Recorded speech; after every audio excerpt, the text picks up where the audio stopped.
Hey friend, before we get back into the episode, I want to offer you something that might deeply support you right now.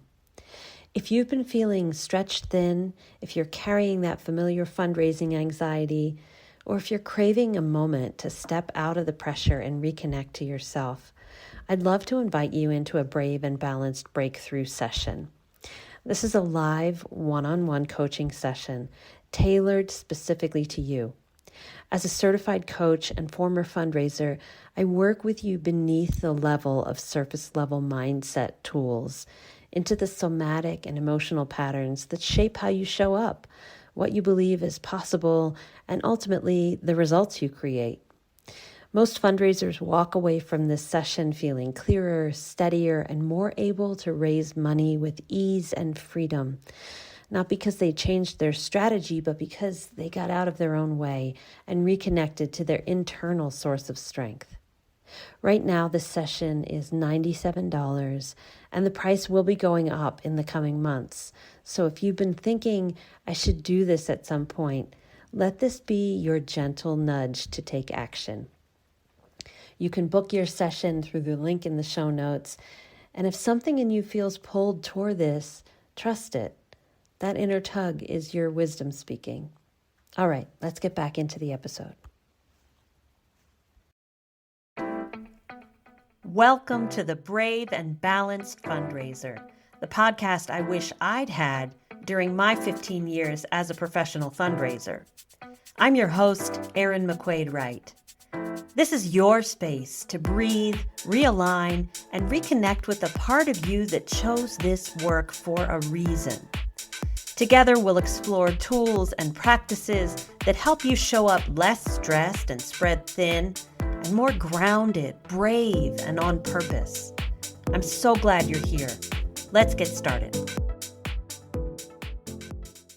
Hello, friends. I'm going to talk about something controversial today. I'm going to talk about getting fired. I'm talking about getting fired and how that can be the best thing in the world that could happen to you.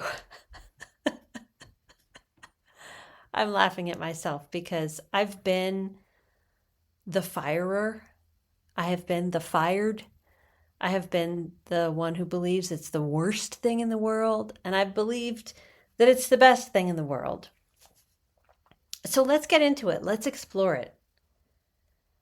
How can you use the fact that you've gotten fired to your advantage? I don't know about you, but I have the ability to hold on in a bad situation. And this has its advantages and it has its disadvantages. I gained a reputation for being a very loyal person, for being a steady person, and also for being fixed. In the horoscope, there are different signs that are called mutable, they're changing signs, and there are signs that are called fixed. I studied this some years ago, so I'm not the expert, but you can look this up. I'm a Scorpio. Scorpio is a fixed sign. And in my career, I have had many different glimmers of the fixed that show up in how I do my work. One way that fixed shows up for me is I'm one of those people that can really stick to a routine. I can adopt a new routine in my life and stick with it. My husband goes to the gym. He knows that his best chance of being dedicated and steady about it is to go to this place where the workout happens. And once he gets there, he's like, all right, I made it to the parking lot. I'm gonna go in. And once I'm in, I'm gonna do my workout. I'm one of those kind of weird people who can work out at home. I work out with a YouTube lady. And that's not a problem for me. I am dedicated and faithful, and I have a devotional sort of quality to my character that allows me to steadily work out at home. Every other day, I'm in front of the TV and I'm doing what the lady says to do, right? That can be a real advantage when you are coming back to work that is bigger than something that you can get done in a day, right? You come back, you keep coming back. You're steady, you're reliable, you show up and you do the thing. But it can be a real disadvantage when change needs to happen and you know that change needs to happen and you're like, nope, I'm not going to do it. I'm going to do what I've been doing instead. And it can become like a hardening of stance. It can become like arms crossed, digging in, no. And I've experienced that in my career as well. And, you know, I think I took to an extreme the idea that about leaving a job, don't run from something, run to something that you care more about. Like have an opportunity in mind that you really are excited about doing and make that the reason you leave rather than being chased out or something negative like that. So rather than explore what I would really like to do, what would get me excited, what would ignite my curiosity and my passion, I instead, as a fixed sign, sort of crossed my arms and sank down and said no. I once had a body worker working on my fascia, and she was explaining this idea of, when we get really good at dissociating, we get really good at sort of hopping out of our body and not being present in our body in the present moment. I don't know if this is a trauma related thing for most people. For me, it was a sort of, I could get lost in my imagination and sort of lost in my thoughts and would be sort of floating above my body. Now, physically, my body was still here on earth, but energetically, I was floating somewhere up above my body. I was not really present. And this body worker, her name is Kitty, she said, I want you to picture yourself as you walk.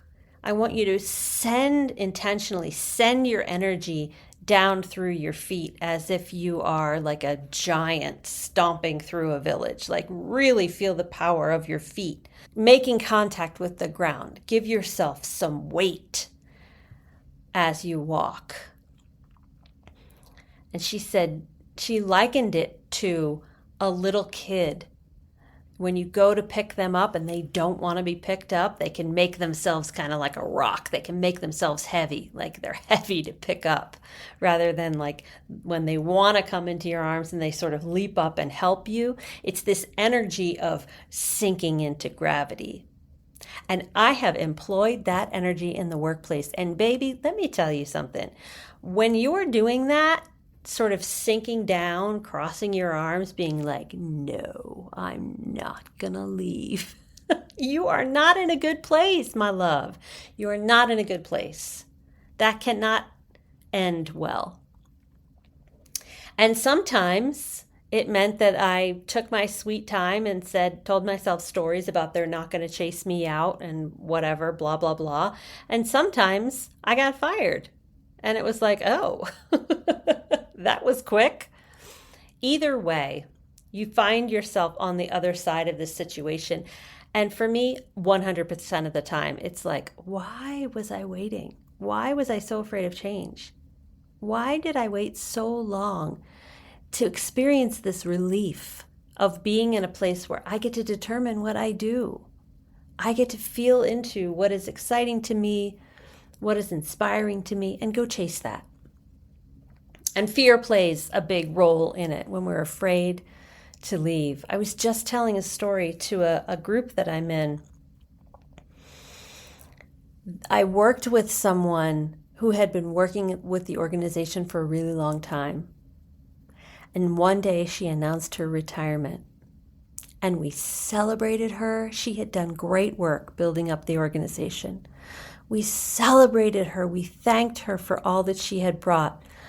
And there was a week or two that passed, and her energy was different.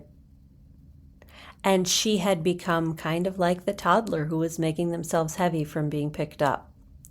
She changed her mind. Bless her. She changed her mind. She didn't want to go. She was having a really hard time with it. And what I realized is that fear had taken the driver's seat. She was afraid she was going to run out of money, and she had confided that in me. And it was really palpable how different the environment was around her, because she had been this celebrated person who had gotten this standing ovation and then did not take her exit. She did not exit the stage. She became afraid to exit the stage. And so she started equivocating and doing all these things to slow down her off-ramp. And in the end, she did leave, but it was much more awkward than it would have been had she stuck by her original decision and just made the leap. And that's so human, right? We are afraid to make a leap. And I have definitely been the one at the ledge going, oh, what am I thinking? Can I do this? Should I do this? Maybe I can turn back. Maybe it's not so bad. Maybe I can just blah, blah, blah, blah, blah, and running with my fear driving the bus of my life. And what I want to explore with you today is how getting kicked out of the nest, how getting kicked off the edge of the ledge can be a real blessing. Number one, you are not having to make that decision anymore. It's being made for you. Hello. You're out. It's no longer a question of whether you're leaving. You're leaving. And for me, it was a real, every time I left an organization, whether on great terms for something exciting and new, or whether it was against my wishes, it was surprising to me how quickly people stopped calling, how quickly the tasks got done through someone else. It was like, oh, every single time. It never ceased to surprise me. Oh, I'm that easily replaceable. We all are. But it's a real ego trip to see it happening around you. You haven't left yet, but water is finding its course. It's finding its way downhill. The tasks are finding their way to other hands, and they will get done. And the greatest opportunity I see is to tune in to what is going on in the inside. And this is my, if I am ever accused of being a broken record, this is it. Use what comes up as a mirror to show you what is asking to be healed in you. And so if it's a people-pleasing tendency, for example, now I don't have the people to please anymore. They are definitely, like, pleased or not, they are moving on without me. So the opportunity is mine to look at that people-pleasing tendency I have and determine whether I want to upgrade that. If it's safe now to heal that, to move on from that pattern. If I need, for example, something to push against, if I need an enemy to rail against, and I'm using my bosses to say, they don't get me. Here I am doing all this work and they don't appreciate me. Once that boss is suddenly removed, it can feel like, oh, I don't have a person to rail against anymore. I was really using them. I really needed someone to rail against because it distracted me from the question that I was scared to answer, which is, what do I want to do in the world? It was a lot easier to focus on what somebody was asking me to do, a task or a project that someone was asking me to do, and maybe I agreed with it, maybe I disagreed with it. Those distractions were so juicy for me because they kept me from the big, real question, which is, what's my purpose here? What is the work that is uniquely mine to bring forth into the world in this lifetime that is slipping so quickly through my fingers? That question felt too scary. But being fired, separating from your organization, whether or not that was your choice, is a tremendous opportunity to look at these questions, to look at what comes up and how we've been using the job, how we've been using other people to keep us occupied, to keep us in a trance of the day-to-day, to keep us focused on things other than what we're here to bring forth in the world. So I just wanted to walk through some of those things with you today. And if you are in that position right now, if you have been fired, I am sending you the biggest hug. I know what that feels like. And I know a lot of people are going through that right now. And my question to you, my challenge to you is, what can you learn from this? What is here that you're wanting to upgrade and say, you know what? I don't want to keep doing this anymore. I don't want to keep doubting myself and trying to fit myself into a position that's smaller than who I actually am. I'm going to take a bigger leap next time. What is the situation mirroring to you that you can change, that you're ready and willing to change? That kind of opportunity is very hard to find in the day-to-day when things are going well, because it's so easy to get seduced by the trance of, I get up, I do my things, I go to work, I come home, I do my things, I go to sleep, I get up, I go to work, I do my things. Oh, it's the weekend. I do these things on the weekend, I go to sleep, I get up. When things are going well, life can slip by, and we can have decades of that without noticing. And there's no judgment in that. But when things do not go well, when things come to a cataclysmic end, that is fertile ground, my friends. It is fertile ground to take a look at what's working and what's not. And so if you're in that position right now, I just want to celebrate you for being in a time of your life that will not last forever, but is incredibly important. If you are a seeker, if you are one who wants to grow, to find a bigger purpose, to make a pivot that is more authentic to who you are, to who you actually are, and who you want to become. And if that's you, I'm here cheering you on. I am excited for you and how you're growing and changing. And just know that everything that we experience is temporary. Even this moment. Okay, here are your takeaways from this episode. Number 1, getting fired doesn't define your worth. It creates space to discover what truly does. Sometimes the ending we resist becomes the beginning we need. Number 2, fear often keeps us in jobs we've already outgrown. When we stop letting fear make our decisions, new possibilities become visible. Number 3, every career ending is an invitation to look inward. Instead of asking, why did this happen to me? Ask, what is this experience revealing about me? Number 4, our jobs can distract us from our deeper purpose. Losing one role can create the quiet that's necessary to reconnect us with the work that is uniquely ours to do. And number 5, growth often begins where certainty ends. The most painful transitions can become fertile ground for becoming more authentic, courageous, and aligned. I hope you enjoyed this episode. Thanks for being here. We'll see you next time.